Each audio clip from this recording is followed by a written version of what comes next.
사람들이 막연하게 연주하시는 분들이 엄청 예민하고 까칠하다고 생각하는데 실제 연주자들 그런 사람 많거든요. 연주자들 이상한 행동하고 소리 지르고 여자분들 막 화장 100번 고치고 막 별 이상한 행동들이 있는데 한편으로는 전혀 그렇지 않은 사람도 많아요. 롱런하는 대가들의 특징은 사회의 관계도 굉장히 잘하고 주변 사람들이 챙겨주고 그런 사람도 되게 많거든요. 의외로 그런 사람들이 꽤 많았다라는 이야기. 뭐 예를 들면 작곡가 하이든, 우리 교향곡의 아버지, 그리고 뭐 현악 사중주를 만들고 뭐 베토벤, 모차르트한테 영향을 끼쳤던 대단히 유명한 사람인데 이 사람도 사실 본인은 되게 힘들게 컸거든요. 뭐 음악가 가문도 아니고 수레 공 그냥 장인 밑에서 커가지고 그냥 음악을 좋아하는 집에서 보이소프라노 이제 성당에 들어가가지고 거기서 음악가의 꿈을 키우고 본인이 되게 힘들게 커서 그런지 나중에 그 밑에 단원들한테도 굉장히 따뜻하게 대해줘가지고 당시 다들 파파 하이든, 아빠 하이든이라고 이제 그렇게 부를 정도로 그 되게 좋았다고 하더라고요. 당시 궁정 예술가들이 뭐 대단한 직업이 아니라 하인 복장이 있고 유니폼이 있고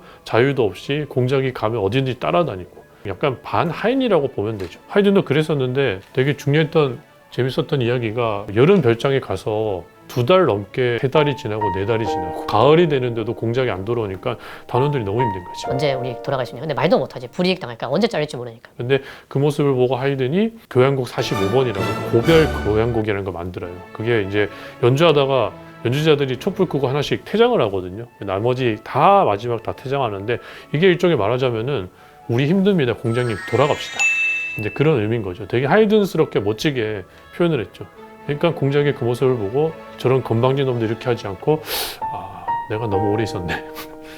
저들이 떠나니까 나도 가야 되겠다. 이러면서 이제 마무리가 됐다고 하더라고요. 사실은 본인도 책임지는 자리이기 때문에 그렇게 이런 거를 사실은 공장 눈밖에 나면 안 되잖아요. 근데도 단원들이 힘들어하니까 이렇게 자기식으로 바꿔서 표현을 하고. 그러니까 이렇게 사니까 뭐 24살 어린 모차르트조차도 아빠 따라다니면서 이제 존경과 어떤 관심을 표할 정도로 많은 사람들한테 사랑을 받았다고 하더라고요. 뭐 최근은 아니고 예전 이야기인데 그때 공연 갔을 때 리허설 때 연주자들이 대단히 예민하고 막 집중을 하거든요. 근데 갑자기 그 팀장이라는 분이 나오셔가지고 다 아니라는 거예요. 자기 어떤 생각이랑 다르다고 해서 자막 위치도 그렇고 무슨 연주자들 위치도 그렇고. 근데 제가 봤을 때는 그분 취향인 것 같아요. 왜냐하면 이게 수정을 하려면은 사람도 이동을 해야 되고 막 연주자들도 위치도 달라지고 다 예민한데 그분의 어떤 취향 덕분에 모든 게 다 수정이 됐거든요.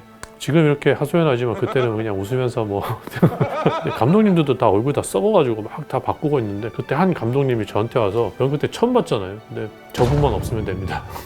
이제 그 말을 하더라고요. 그래서 그때 와 어느 조직을 가도 저분만 없으면 됩니다는 누구나 존재하는데 저는 그 사람들이 나쁘다고 생각하진 않아요. 왜냐하면 어쩌면 남들이 못 보는 그런 걸 봤기 때문에 남들이 다 반대하는 길을 걸었기 때문에 그 위치까지 올랐다고도 생각하거든요. 그런 사람들의 특징이 타인과의 공감이 너무 떨어져요. 그리고 남들이 힘들게 하는 게 자신의 어떤 능력이자 그 특권이라고 자꾸 생각하는 경향이 있죠. 사실은 리허설이 얼마나 예민한 순간인지 알면은 자기가 거기서 다 수정하라고 하는 게 아니라 그 전에도 꼼꼼하게 봤겠죠. 혹은 연주자가 오히려 뭔가를 했을 때 그걸 막아주는 역할을 하라고 그 위치까지 올랐다고 저는 생각하거든요. 하이든 같은 경우는 진짜 음악사의 한 획을 그었고 뭐 현악 사중주라든지 교향곡의 어떤 형식을 정립했던 대단한 실력을 가졌던 사람인데 그런 사람이 인품도 좋았대요.